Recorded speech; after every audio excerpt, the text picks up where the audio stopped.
Hello, everybody. We're very proud to have Raymond Davidson of Stern Pinball come here and be all by himself, unlike some other shows where there's a big team surrounding him.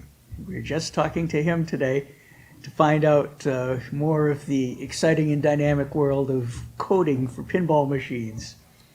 And it is pretty exciting, I think, in some ways. What would you say in your recent work that, like last week, you just did a delivery of code for Metallica Remastered? What do you think is a good feature that you added that you're proud of? Yeah, that was a really cool release. I've been working on that for a while, just kind of cranking away. Any ideas that come in my head, and then making sure they fit with the existing game. I tried to add more incentives for combos in that game, so you're not just always bashing things, but you're also trying to keep the flow. And so there's 2 new modes that are accessed via combos: the Lux Eterna and the Frantic modes. And we also got that new song, Lux Eterna, which is a really fun song to rock out to, and it actually makes a perfect song to just try to hit combos. So for that mode, I just gave you as much ball saver as you want, but you're on a timer and you want to just keep hitting the combos to refresh them. And Lyman Sheets, he had a lot of modes like that where you hit a shot and it kind of adds, resets the timer back to 15, and it's kind of this thrill of how long can you keep it going. So whenever I needed inspiration, I kind of looked to his other work, and I think the new code kind of fit in there really well. We kind of jumped from 0.96 all the way to 1.0 because I just kept cranking and adding stuff, and then we're like, I think that's it. I think that's all the features. It's 1.0 now. So doesn't mean we're not going to stop adding things or tweaking things or whatnot. But I was really proud of that release. And so you're flipping into like bug reports and being driven by that, or driven by reports from the field? Yeah. I mean, if there's any big issues, I want them fixed. I'll know about them. I love watching streams. I watched Carlos Laserlos stream Metallic Remastered for like 6 hours, and it held up. I was very happy. He found a couple of weird things, like when you beat the game and it loops back around again. But most people aren't gonna find those. But anything I see, I want to fix. So. If there's any issues, of course we'll update it. Or if there's something in balance, people are finding like this is worth way too many points or not enough points, that sort of thing. And would that come in as a report, or would that come in from you watching good players play and see that they're exploiting in a way? I usually, maybe a little bit of both, but usually just from something I see that I don't like, I'll kind of give me the incentive to fix it. But if people are sending in the bug reports and there's something weird happening that I didn't know about, that's I can't fix it if I don't know about it. So don't assume I know about everything. If you see something, say something, sort of deal. Yeah, that's an email address that's in the text file that comes with the update. Yeah. The README, I always try to make sure everything is in the README file, all the changes and whatnot. And there's an email. I think it's bug.report@sternpinball.com. We see all those emails. So anything you send, we'll look into. And so, can you talk a little more broadly about 1.0 means for the software guys at Stern? Yeah, 1.0 kind of means all the features in the grand plan you have are now in the game. So for Metallica, I always wanted a Ultra Wizard mode beyond the end of the line. I wanted something that's like, if you do well in all the multi-balls, you do well in the modes, you kind of do a little bit of everything, and there's this thing that's even higher than the end of the line. And so once I got that in, and the other little side modes, that's kind of what I called it 1.0, because that was kind of in the plan, and now that it's in the game, it's reached its full amount. But that's usually what 1.0 means, is anything that the designer had envisioned when starting it, it's all there. All the inserts do something. Everything feels like there's a purpose and you're not missing any modes or features. And did you happen to notice the version number of the original Metallica that you inherited to begin your work? I don't remember. It was probably like 1.3 or something. So I think back then they raised the version numbers a lot quicker. I think now we just always, anytime we release, we usually just go up 0.1 just to give us room to add things. Unless what happened with Metallica Remastered, where it went from 0.96 to 1.0 because there was such a long time and so many things got added. Well, I noticed that you've done Rush and Led Zeppelin and Foo Fighters, so a lot of music pins. When you have a chance, you saying, "Give me that music theme," or it's purely been coincidental, but it is funny because I've been known as the music pin guy, and people are like, "Well, I wonder what Raymond's working on next." Metallica. That makes sense, right? It's a music game. Well, do you care to tell us what your favorite band is? Or? I don't know. I mean, I liked all of them, working on all of them. I learned a lot more as I was working on them. Metallica, before the first pin, I didn't really have much of their music or anything, but then when the first pin came out, I started liking the songs on the game and had those songs on my phone and whatnot. Led Zeppelin, obviously I knew them. They were popular. But Rush, I didn't really know much other than a couple radio hits. But after playing that game a lot, I really started respecting all their songs. I think Far Cry is my favorite one on that game, which is one of the newer songs.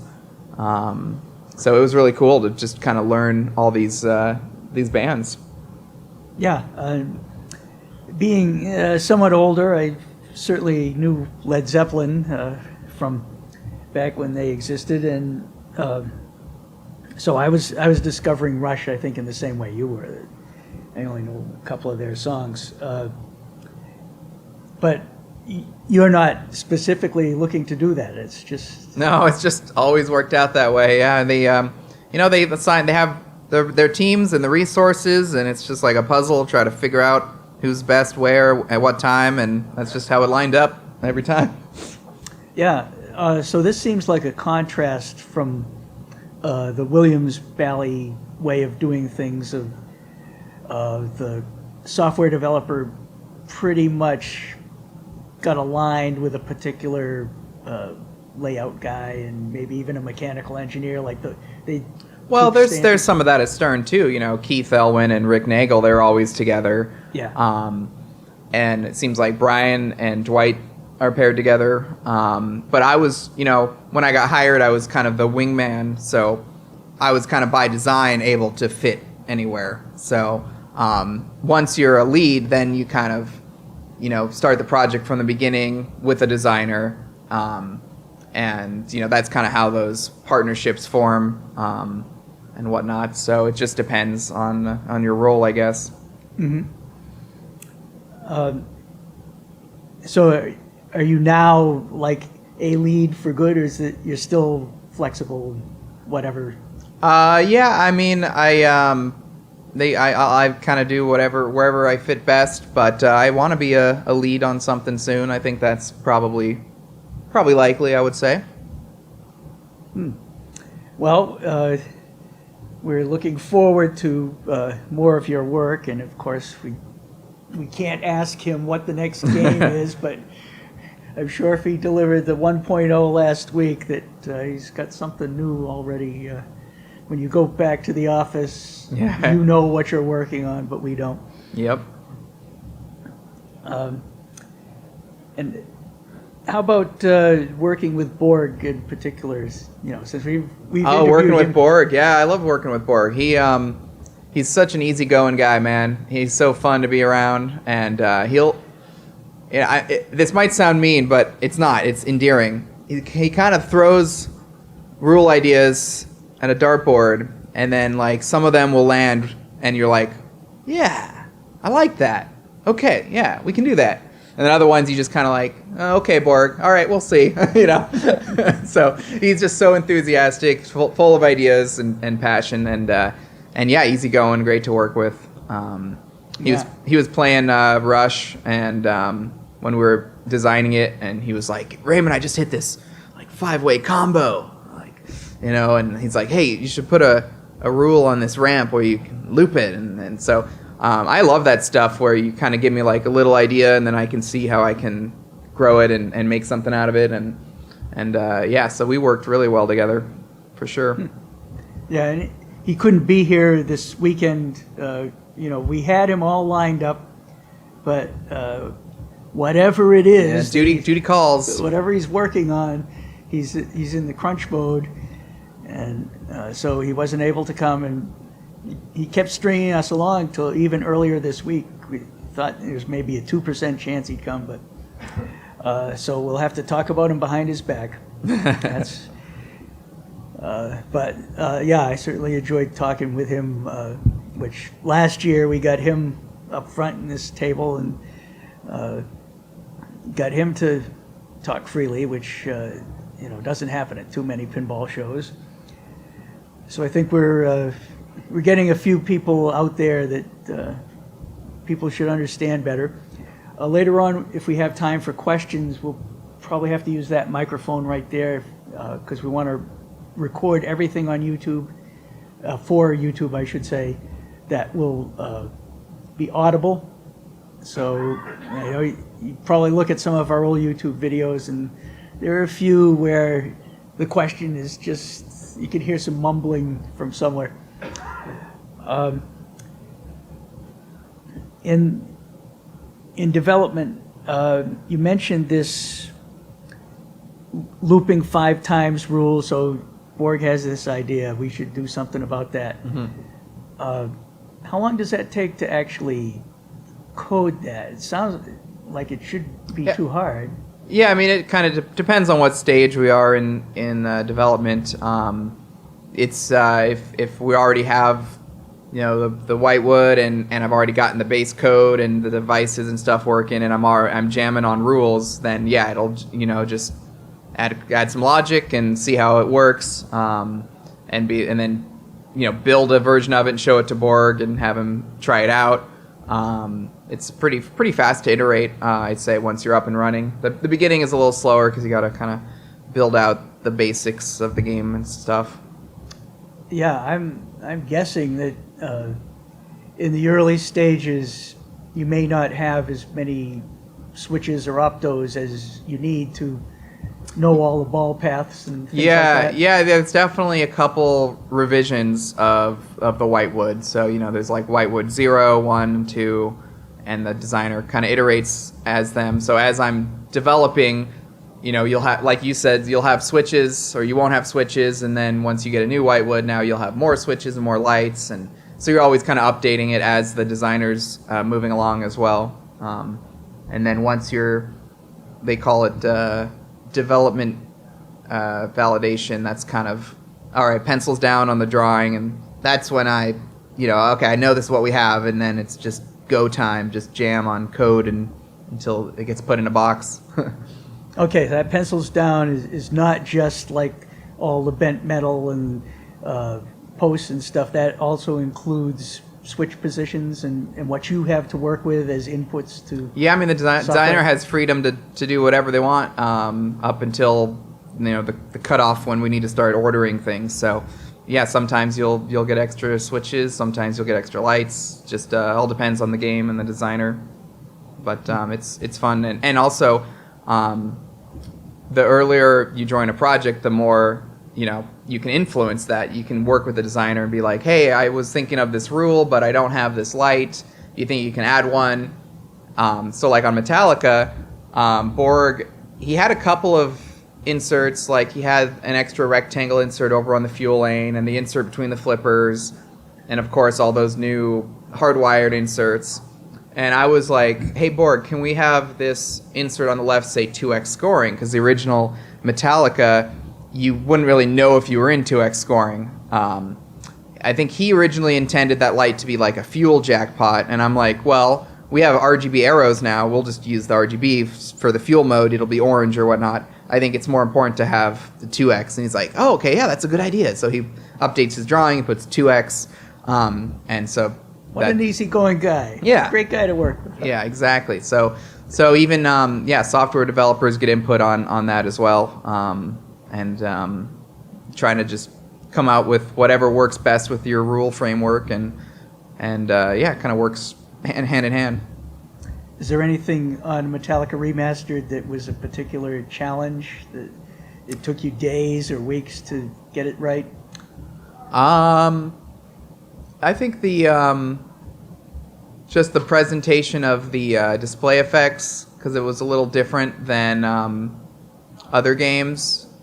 It was a SAM game, so all that display effect system was kind of using an older version than our newer games, and so I kind of had a hybrid, because you want the display effects to show up when you hit the shots, but you also want some priority system so that you're seeing the most important thing, but you also don't want to just sit there and wait for like 50 animations to play.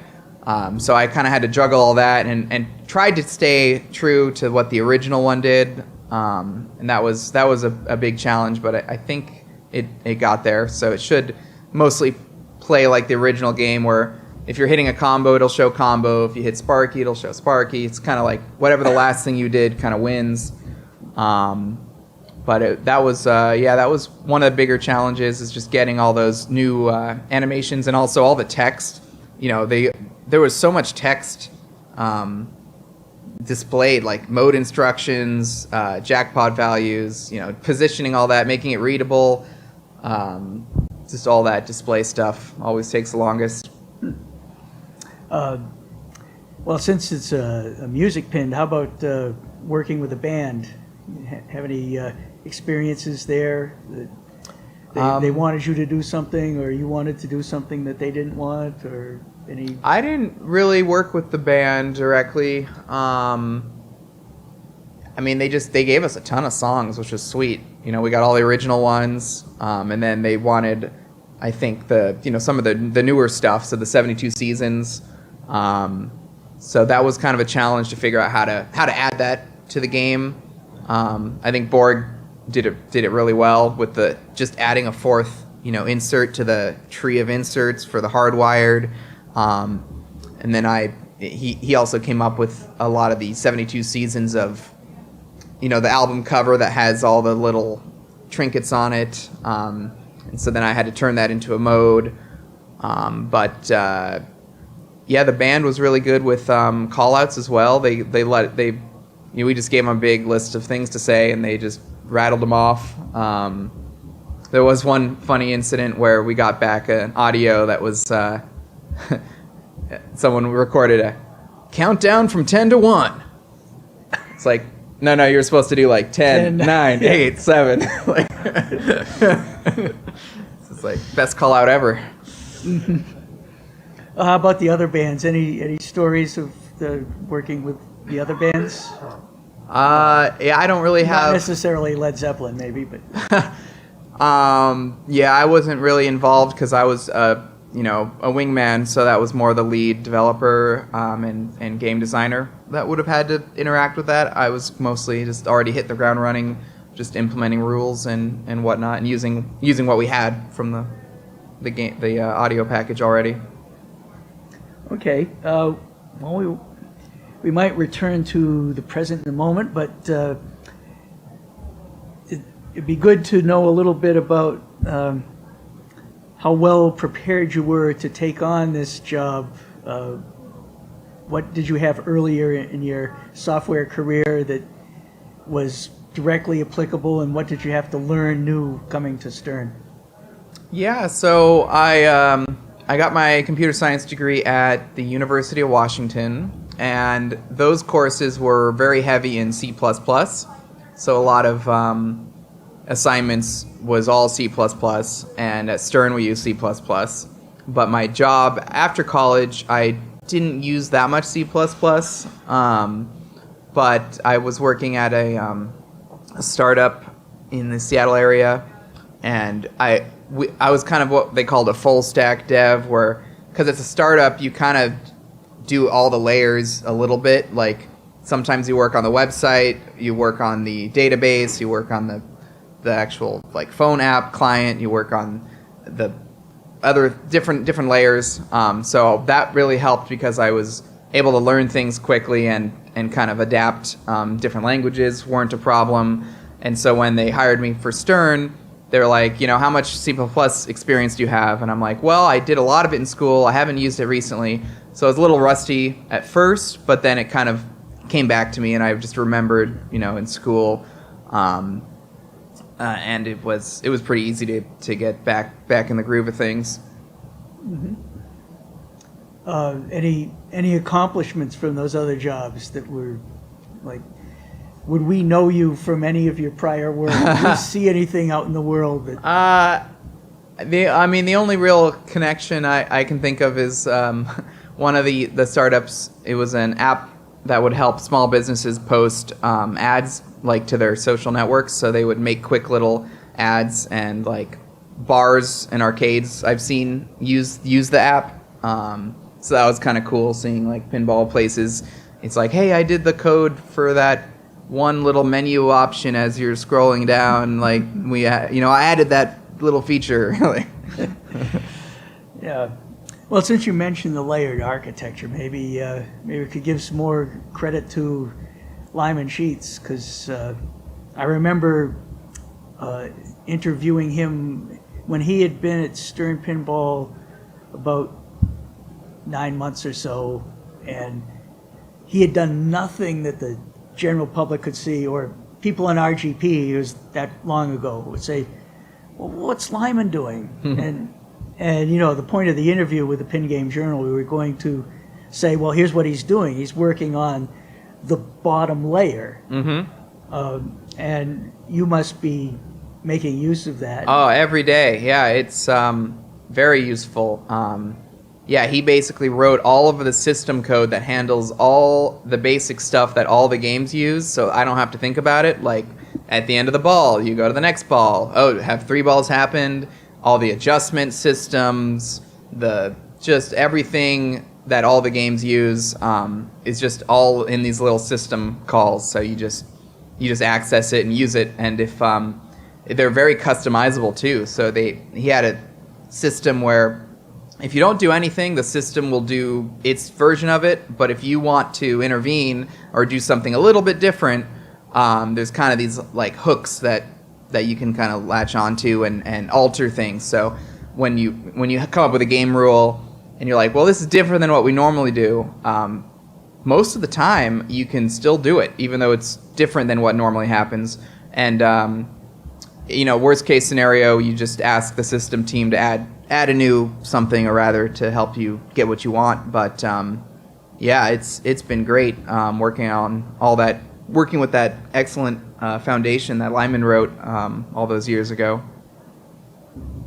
Yeah, that's one thing that I remember particularly from that interview was Stern's problem, and the reason they justified hiring him was their system was too inflexible, and there was a allocation for sound, and there was an allocation for dots, and you couldn't shift your resources around. I'm guessing that's going from White Star to SAM, because White Star, I think there's even like display ROMs and game ROMs, and it's all written in assembly. And I'm glad I didn't have to work in that era, because now we're so spoiled for sure, and it helps us iterate a lot faster. Yeah, I imagine that your day-to-day is more at a level of game-specific point values and what display to trigger at what time, or that display overlaying that you mentioned. Yeah, just all the game-specific logic. You just use the system as a tool, basically. And it helps you just get things going. You want a light to turn on, you tell it to turn on. You don't have to worry about how it turns it on. You just tell it which light turns it on. and so it's very handy. And sound is flexible enough. Yeah, sound. You got all these different sound calls. You can loop things. You can have it pick from a random call out. You can even have it pick from a random call out and have it tell you which one it picked, so that in the future, if you don't want that one, or each of the sounds have like a history that they keep track of, so that you can tell it, all right, pick something from this list, but don't ever pick something until you've at least explored 5 options. Like, there's so much, and it's so nice, because then you just focus on, okay, here are the sound callouts I want them in these places, and even that is a big task, because you got like 1,000 lines you got to spread out throughout the game. You don't want to be thinking about all that logic, and so just having the system code already there is super helpful. Yeah, I kind of wish we could put some code up on the screen, but think that's for an advanced seminar in the future. Anything different about the non-music pin you did, Avengers Infinity Quest? Anything? Yeah, that was kind of when I started. That was my first project. I was wingman with Rick Nagel on Avengers. Basically, I would try to just implement the rules as Keith wrote in this big document. And I'd work with Keith, and I'd be like, hey, Keith, is this what you wanted? He's like, that's not quite what I wanted. Or, yeah, thumbs up. And then, like, sometimes I'd put stuff in exactly as he said, and he'd be playing it, and he'd be like, yeah, this isn't that fun. What if we did this? And I'd be like, yeah, that seems like a good idea. So even then, when I first started, I was kind of bouncing ideas off each other. And then I also got to do kind of my own little things. I did like all the gem modes and the that computer grid on the left, a lot of that. Although, a lot of that Keith designed, but I had to implement. So there was a lot of kind of just implementing what was designed, while also doing some of my own interpretations or additions.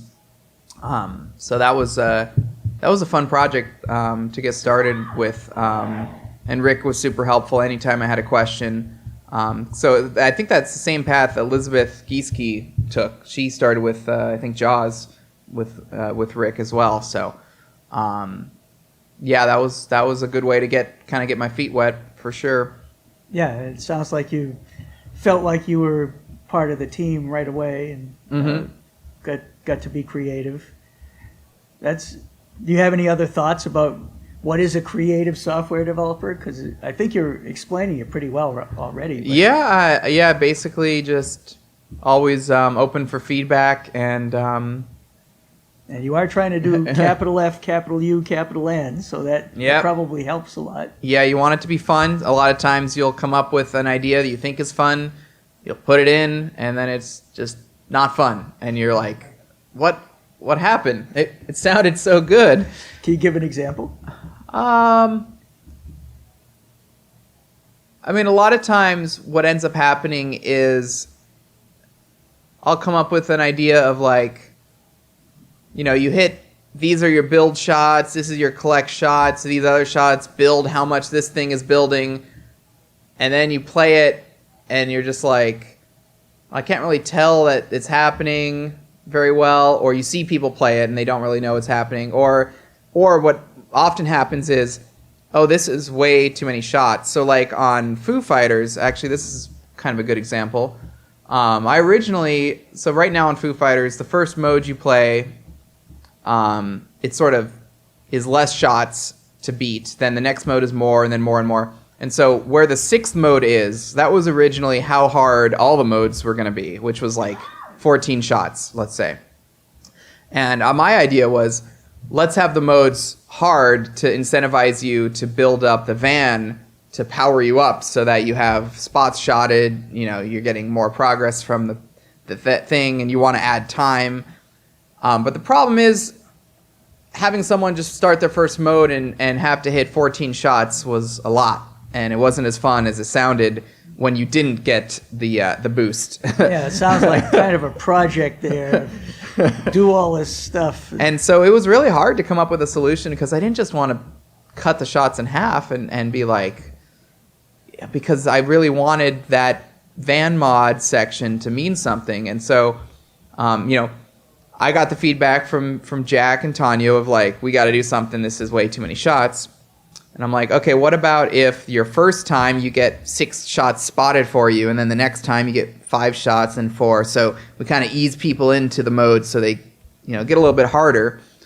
And it worked really well. And so that's what we did.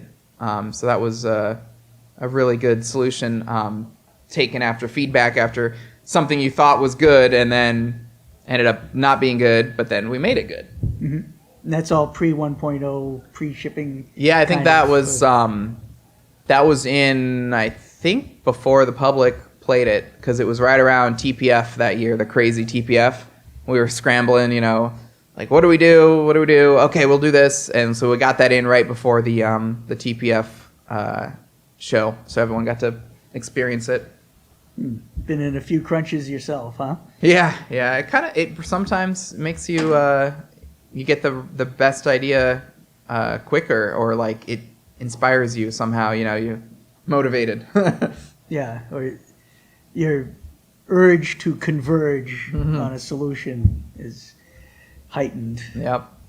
But other things, it's nice to have more time to, like, if you have an idea that you think has promise, but it's going to take some time to kind of get there, then you don't want to rush those ones. You want to make sure you're iterating and kind of tweaking, get the right values of things so they're fun.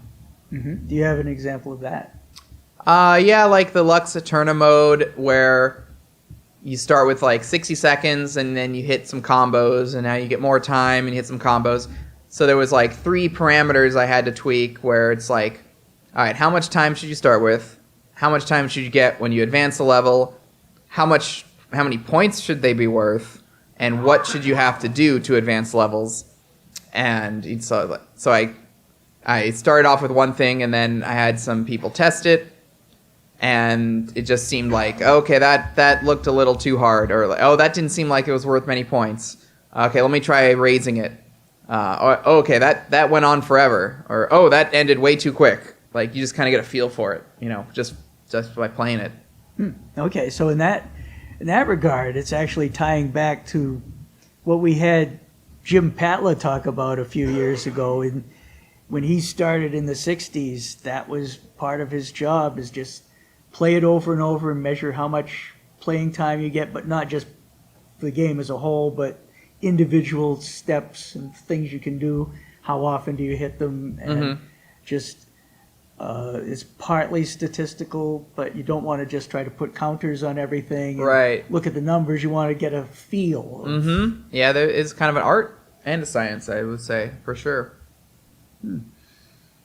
Well, we have Steve Ritchie coming up. Any Led Zeppelin development stories of note? I didn't really work with Steve directly. I was the wingman, but he would also kind of have his own ideas of, I want this lane changeable on the target bank.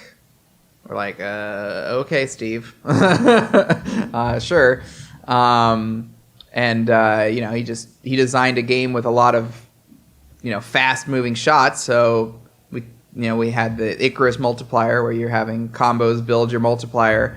As long as Steve kind of got the little things that he asked for, we kind of had free reign to kind of do whatever with the rules. So I went to town with all the multi-ball rules, came up with cool, jackpot progressions and things. So that was a pretty fun project. I got to, really add my own rules and things that I had concocted and see how they play, and just get them all in the game. And Steve was pretty easygoing, and as long as his game was rocking out and shooting things, and he's like, yeah. But well, it seems like a good time to bring up a question which I've anticipated some of you may have, and that is, you are one of the top players in the world, and what are you doing to have like good ethical handling of all your deep knowledge of the games you did the code for? Yeah, it does feel weird sometimes. You know, I don't know, maybe I subconsciously won't pick my own games in tournaments if I can avoid it, which I shouldn't. I should be able to pick whatever games, but maybe subconsciously sometimes I won't. You know, if there's an option between a game I worked on and another game I like, you know, I might pick that game. But my stance has always been, I will tell you anything if you just ask me. So just like, if you want to know exactly how something works, I will tell you exactly how something works. So I want that information out there. And I also, all my games, I always make a rule sheet. There's a PDF online. And also Tilt Forums is a good resource. I will answer questions or update things. Yeah, I just want everyone to be on the same, you know, playing field. So I don't feel bad, you know. Right, yeah. Yeah, and you don't get a lot of resentment in the online Right, but forums or honestly, I something mean, like that. even if you know the rules, I mean, anyone who has played in tournaments can attest. Just knowing the rules of a game, you know, you have your favorite game at home, you know it inside and out. You go to a tournament, it's going to play totally different. And so it might help a little bit, but at the end of the day, you got to play on the table that's in front of the machine that's in front of you. Do you have all your own games at home? Yeah, I have. I just have. Right now, I think I have a James Bond and a Jaws Premium. But I've owned a Godzilla and other things. Just Stern games that are. I have a Doodle Bug. It's a fun game. I got to get it working again though. I'm bad at fixing things.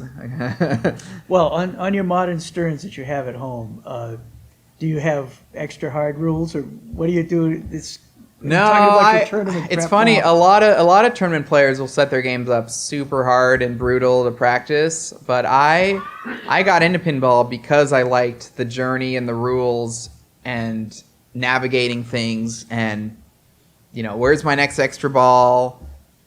You know, what's my next step? And so I leave my games completely factory and just play it as the game, you know, kind of as was intended.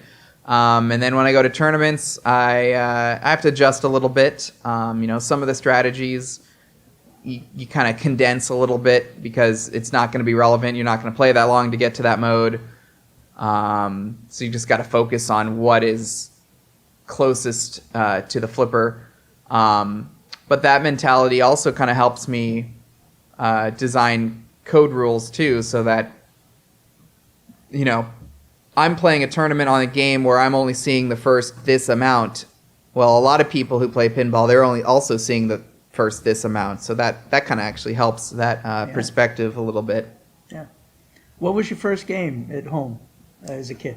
It was a Gottlieb 1976 Pioneer. It's the two-player version of Spirit of 76. It was at my grandparents' house. I don't know, I was like 4 or 5 years old, just barely reaching the flipper buttons, and my dad would teach me, you know, this is pinball. You hit these down, you get double bonus. You hit these, you get the extra ball. And I don't know, I fell in love with it right away. Mm-hmm. When did you feel like you were a good player? I don't know. I always, when I learned you could get replays, I really started seeking out rules online and kind of motivated me for finding pinball machines in restaurants. You know, can we go to this restaurant? They have a pinball machine. I want to see how long I can play it on my dollar or whatever. And so my first tournament was in 2008 at the Northwest Pinball and Arcade Show, and it's called the Northwest Pinball Championships, which still runs to this day. And they asked, do you want to be in the novice division or the open division? I'm like, well, what's the difference? And they're like, well, the open division, you can earn world ranking points. And I was like, ooh, I want to be worldly ranked. So I signed up, and it was a format where you as many tries as you want, try to get the high score. And I did well enough that I qualified, and that kind of like immediately hooked me. And so then the next year I came back, and it was a much bigger tournament. People had heard about it. People were flying in. And I did not do very well. I didn't qualify. It was kind of a brutal format, too. You had to play all 7 games. You couldn't, like nowadays, you get to pick, like I want to pick these 5 out of 20. It was 7 games. You had to play all 7, and they all had to be good. And there was like 1 or 2 games. I think it was Future Spa that did me in because I had no idea what a tap pass was. I didn't realize like how big bonus was. I didn't, and so because I couldn't get a score on that game, I didn't qualify. But it kind of motivated me to kind of start going to even more tournaments. So then the year after that, I got top 4, and I got second to Keith Elwin in a finals. Many of first finals getting second to Keith Elwin. But that was really exciting when I had that really good finish. And I kind of used that money to fund my trip to Papa, which I had always dreamed of going to. And I got my butt kicked at Papa my first time. And I spent a lot of money too, so it wasn't a lack of trying. I wasn't ready yet. But even that just motivated me to keep playing. And so I joined local scene things, Seattle Pinball League. Started traveling to the closer shows in like San Jose. There was California Extreme that was easy to get to. I was living in Seattle. And so then after that, I started going to every Papa, started qualifying for those, started going to all the world events, qualified.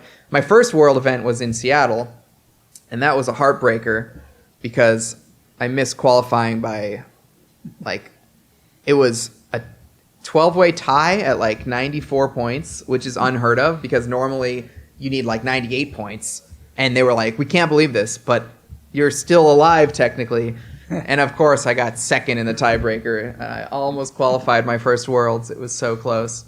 But I just kept at it. And then I eventually won the Worlds in, I think, 2015 in Denmark.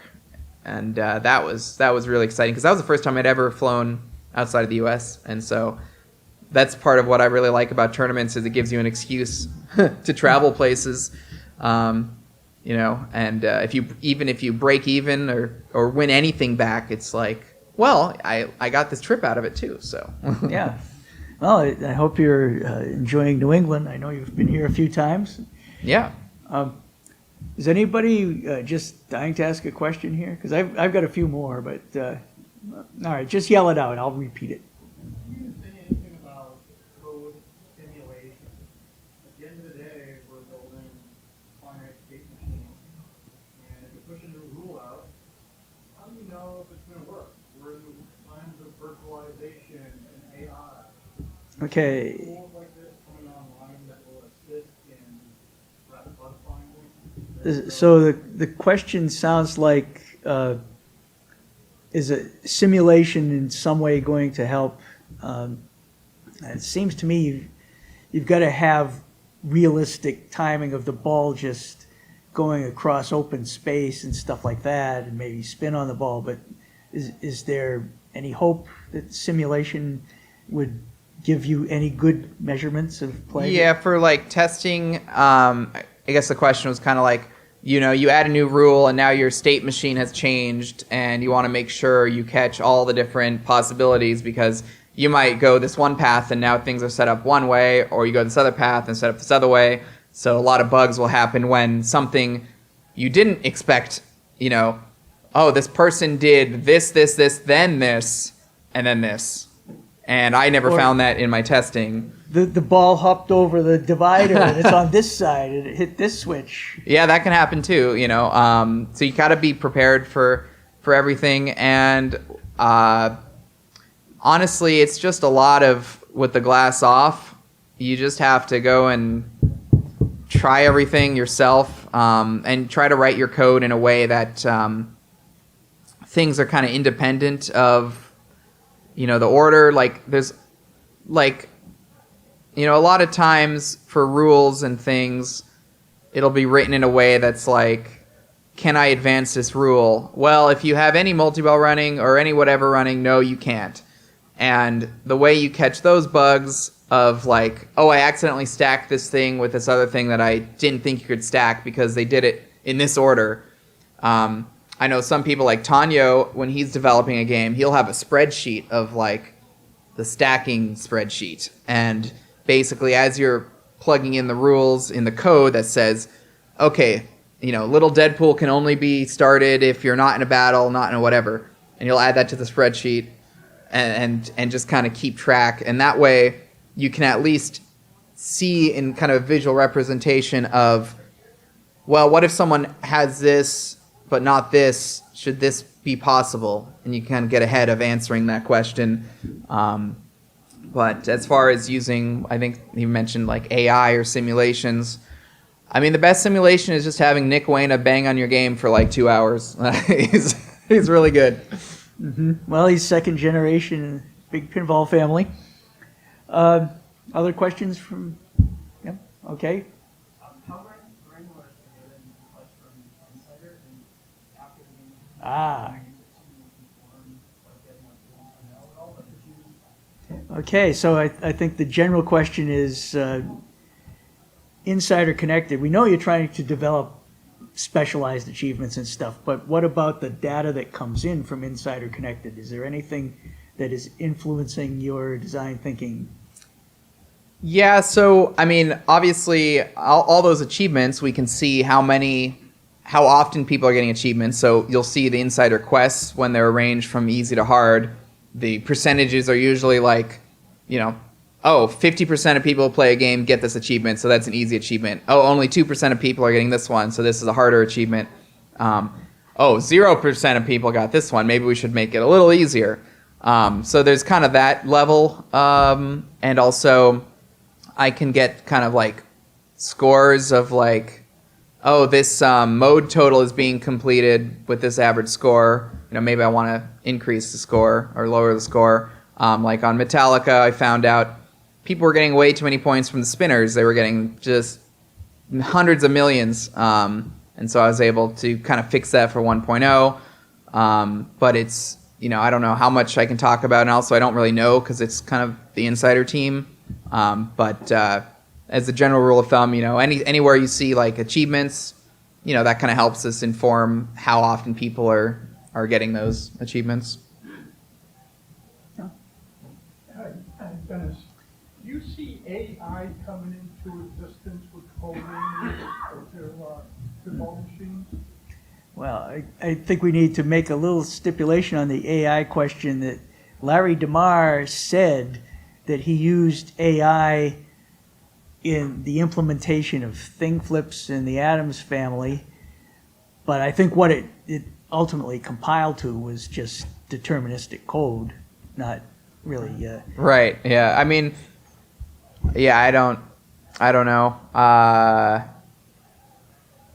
So I don't personally use any. I mean, I don't really need the AI right now, I guess. But I'm not. Things are always moving. So yeah, I mean, my there might be an understanding application. of what Larry was saying is that AI was a front end thing that made it easier for him to write in some way, but it didn't really become the machine having AI embedded in it. Yeah, that's probably Something. What? Say what? Doesn't John Wick use some kind of? John Wick? Is that? Well, the John Wick AI was just, it's getting it will block certain shots based on what mode shots are lit. It's just kind of it's like you said, deterministic, but Yeah. kind of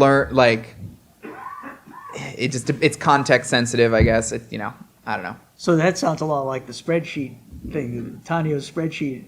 Right, but idea. it feels like it's maybe even more adaptive just because there can be more states and things and different all the enemies want to go to this shot because it's lit for this mode, or he's doing this, let's add more enemies, that sort of thing. I'm not sure exactly, but I only worked on that game a little bit. This is not really a question, it's more of a, wouldn't this be helpful to you here. If we could submit bugs that we find through Insider Connected somehow. So is it an alternative to email? How about submitting bugs by Insider Connected? That's a good idea. I'll suggest that. Just like if you're in your app, like a submit a bug or something, or it's a great idea. Well, like we have here at Pintastic New England, where you scan that QR code on the game card and submit a repair ticket is right there. Yeah, it's a great idea. Over here, Steve. My question as far as game development, it concerns the balance between game complexity and game comprehension. By that I mean, like, the amount of things you put in a game versus the amount you can properly convey to the player. Yeah. So that they understand what's going on. And not having to read a Bible full of stuff like so without that. I'm interested in to know any kind of debates that development teams have had that you could say okay. that had that goal of maintaining that balance so that normal people can play the game and not just necessarily. So Steve Bowden, a top player and a game rules developer in his own right, asks from the audience, what internal debates do you have, or what can you say about the age-old question of the player comprehending what they need to do with the game, and maybe even a kind of top-down way? Well, the big picture is you do this, and then you have to break it down from there. Yeah, it's kind of an age-old. I think Bowden referred to it as comprehensive versus complexity. Of something can be comprehensive, but not necessarily complex, which is kind of what you're aiming for, where it's not overwhelming, but there's a lot there. You know, there's substance. Because if you go too far in the other direction, people get bored because they realize, yes, it's easy to understand, but that's all it is. That's all there is to do.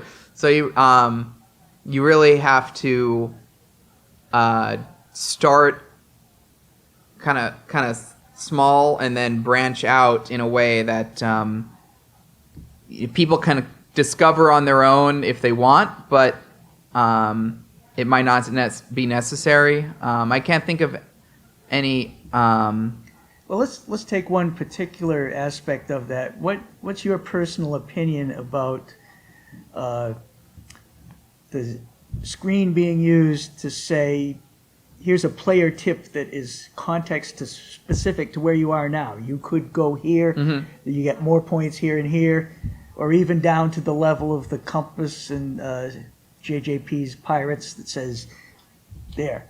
Yeah, I mean, I like the screen as a way of putting things so that they exist, so that someone who wants to dissect a game can see clearly, like, oh, this shot's worth more than this other shot. That's cool. Like, let me go for this one. Or maybe when you start a mode, it'll have some instructions while the ball is held, and you can feel free to skip it and ignore it, or you can actually read it. But I think the playfield has to be the main source of, if I see a flashing shot and I hit it, I expect good things to happen. And that can be kind of hard. I've struggled with that, where if I want to have a rule where there's a build and collect, but also there's a way to beat the mode, I find a lot of times people just want to know how to beat the mode, and they get confused very quickly if they're hitting things and they don't feel like anything's happening. Well, and we saw that yesterday with Dick Hamill's seminar about what he did to Black Knight, where, no screen, not even dots to give you any instructions. There are points in the game with his rules where, do I battle this thing now, or do I save it for the bigger payoff later, which is kind of, how good a player am I? Will I be able to last long enough to get the big payoff by not doing the battle now, which is a pretty good payoff? So I think there's more that can be done to communicate, but I'm not sure how you're going to do it. If you think you're good enough, then you should not do this right now, even though it says right now, this will get you the most points right now. Yeah, I mean, that's that's one way that is helpful, is where you kind of give something that's accessible and you can beat it or you can start it, but for the people that care, maybe you dangle the carrot of like, you give that or option of like, or continue. Like a lot, like in Godzilla, there's all those tier 2 monster battles where you can collect or continue. And I think that's the key to really making complexity or comprehensive rules that aren't necessarily complex, is you have to be just super obvious about what is happening, where, you hit a shot, the ball's held, you can either continue or you can beat the mode. Like if you want to just move on to the next thing, you hit done and I'm done. Rather than if the other way they could have done it, right, is they could have had, you have to hit 5 total shots of red and that completes the mode, but you can hit as many blue shots as you want.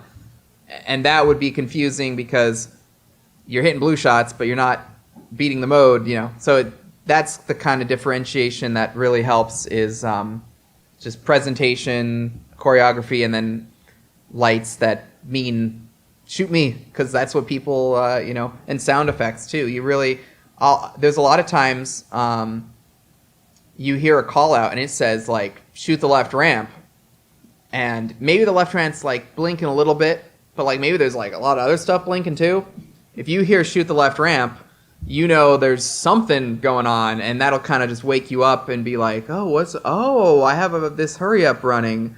Like on Metallica, when things are going crazy, you might not notice the captive ball hurry up has started, but there's like a call out that's like smash that ball, that sort of thing.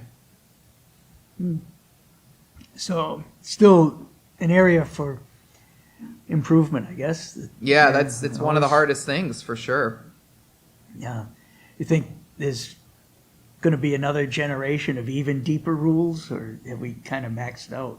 I think You're selling 75% to the home now, so yeah, if they're happy with you what just they got to got do now. it the right way, right? I don't think there's a limit.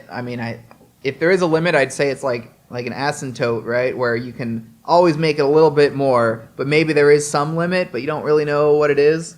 That's kind of how I think of it. Mm-hmm. And speaking of limits, we'll take a last call for questions.